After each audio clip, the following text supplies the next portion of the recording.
মাসের পর মাস পরিবার ছাড়া দূরে থাকতে বুকের ভিতর নিজে ধর বইয়া যায়, এটা কি ওরে বোঝাইতে পারতাম না রে। কিরা? আরে বেটা কি আবার বাসায় প্রকাশ করতে পারবো না, কি করতে পারবো না? তোর এটা কইছিস যে এই পুরান কথা কইস না, হ্যাঁ? পুরান কথা কইলি তো বেটা আগুনটা জ্বললে ওঠে। এই পুরান কথাটা তো কম লাগতো না। আর কইস না, পরিবার ছাড়া এক একটা দিন এক একটা বছর মনে হয়।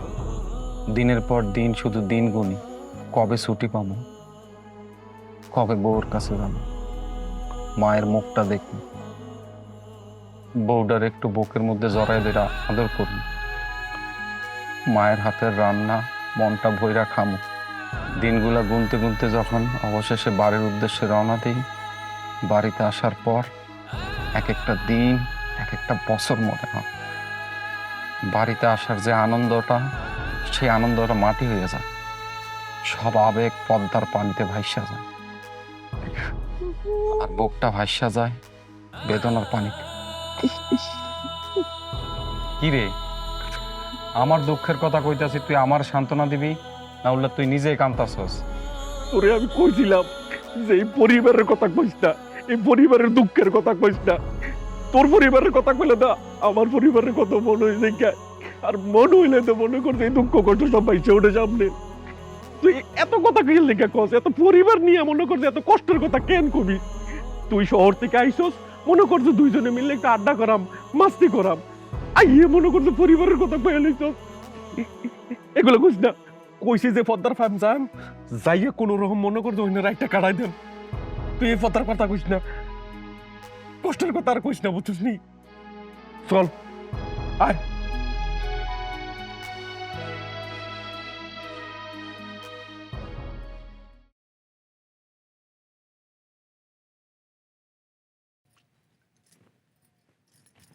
কি গো, তোমার তো এই বেলায় গোসল করার কথা না?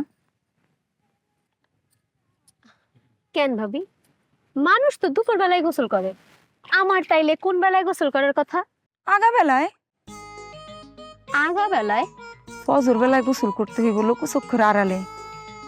কালকে দেখলাম তোমার নায়ক আইলো ঢাকা থেকে। শাপলা ভাবি, তুমিও না। তোমার কি ঘাপলা কথা না কইলে পেটের ভাত হজম হয় না, তাই না? ভাবি যদি ডাকো, ভাবির কাছে যদি মনের কথা নাই কইতে পারো, তাইলে কি মাচাচির কাছে কইবা? আপনি যেটা ভাবতেছেন তেমন কিছুই হয় নাই। ঢাকা থেকে নায়ক আইসা ভিলেন হয়ে গেছে। মানে কি সত্যি কিছু হয় নাই? আরে না ভাবি, কিচ্ছু হয় নাই। আহারে, এতদিন পরে স্বামী আইলো ঘরে। শাপলা ভাবি, আপনার এই ঘাপলা কথা কইেন পরে।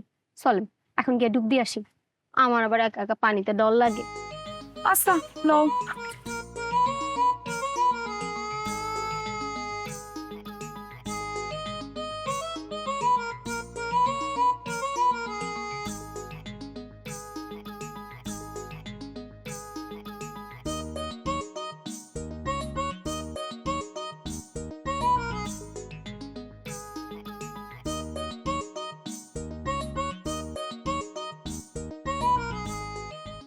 কি আর কমু ভাবি, এতদিন পর বাড়িতে আইলো, কই একটু বউরে আদর যত্ন করব, বউয়ের জন্য দামি দামি জিনিসপত্র নিয়ে আসবো। আজ পর্যন্ত কোনো কিছুই তার কাছ থেকে আমি পাইলাম না। আর আপনি কইতেছেন সে আমার জীবনের নায়ক?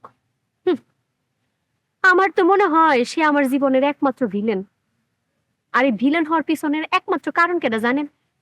সেটা হচ্ছে আমার শাশুড়ি। বিয়ার পর সবকিছুই তার দখলদারি। আজকালকার শাশুড়িরা মনে করে বিয়ার পর ছেলেরা বউয়ের দখলে। তাইলে আর পোলারে বিয়া করানোর দরকার ছিল কি?